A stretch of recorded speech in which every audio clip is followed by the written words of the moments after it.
যোগ্য ব্যক্তি হয়েও হাইকোর্ট কিন্তু আমাদের কথা ভাবেনি। কয়েকজন অযোগ্যকে বাঁচানোর জন্য পুরো প্যানেল ক্যান্সেল করে দিয়ে আমাদেরকে ইনভ্যালিড করে দিয়েছে। করছি কারণ আমরা তো যোগ্য, আমরা তো অবশ্যই এই পথটা ছাড়বো না, যতদূর যাবার আমরা চেষ্টা করছি। নমস্কার, আপনারা দেখছেন হাওড়া টুডে, আপনাদের সঙ্গে আমি টি। একদিনে একটি রায়ে প্রায় 25,000-এরও বেশি শিক্ষাকর্মীর চাকরি চলে গিয়েছে এই রাজ্যে। এর কারণ একটাই, দুর্নীতি অর্থাৎ চাকরি চুরি। 2016 সালের এসএসসি নিয়োগ প্যানেল বাতিল, 25,753 জনের চাকরি বাতিল হাইকোর্টের নির্দেশে। বুধবার সকাল থেকে চাকরিচ্যুতরা সুপ্রিম কোর্টে আপিল করবে যাতে রায়টাকে স্টে করানো হয়। আজ সকাল থেকে তোড়জোড় শহীদ মিনারের চত্বরে। নিজেদের যোগ্যতায় যারা চাকরি পেয়েছে তাদের চাকরি ফেরানোর দাবিতে তারা তাদের কাগজপত্র জমা করছে। তাদের কোয়ালিফিকেশন, এসএসসিতে চাকরি পেয়েছে তার যা প্রমাণপত্র সেগুলি তারা জমা করছে। এগুলো একত্রিত করে তারা আপিল করবে সুপ্রিম কোর্টে। আসুন শুনে নেব তাদের মুখ থেকেই।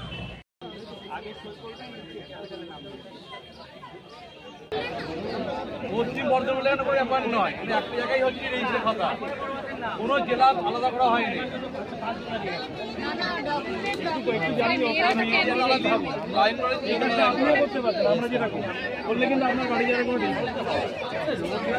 আজকে আমরা সুপ্রিম কোর্ট যাওয়ার একদম চূড়ান্ত সিদ্ধান্ত নিয়ে ফেলেছি। আমরা যাচ্ছি সুপ্রিম কোর্টের কাছে। এটাই আমার উদ্দেশ্য থাকবে যে এই যে রায়টা দিয়েছে ডিভিশন বেঞ্চ, একটা প্রহসনে ভরা রায়, বিভিন্ন কনফিউশনে ভরা রায়, এক একজন উকিল এক এক রকম আপনার ইন্টারপ্রেট করছে।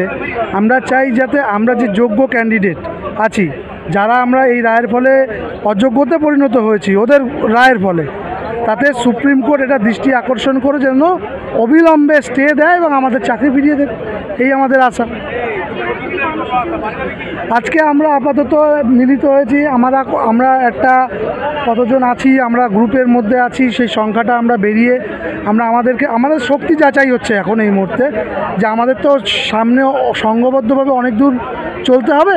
তার জন্য আমরা আমাদের গ্রুপ সি এবং গ্রুপ ডি যারা আছি, আমরা শিক্ষাকর্মী, আমরা তো শিক্ষাকর্মীদের টোটাল কতজন আছি আমরা যোগ্য ক্যান্ডিডেট যাদের বাতিল হয়েছে, তো সেই সংখ্যাটা আমরা নাম লিখিয়ে আমরা রেজিস্টার করছি কতজন আমরা আছি। এই সংখ্যাটা নিয়েই আমরা সমবেতভাবে সংঘবদ্ধ হয়ে সুপ্রিম কোর্টে লড়াই করব।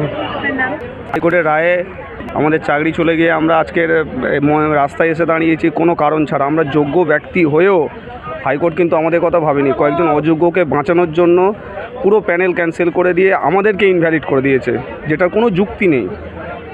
সেই জন্য আমরা সকলে এখানে জমা হয়েছি যাতে আমরা ঐক্যবদ্ধ হয়ে একটা কিছু ব্যবস্থা নিতে পারি, যাতে আমরা আমাদের চাকরিটাকে আবার ফিরে পেতে পারি।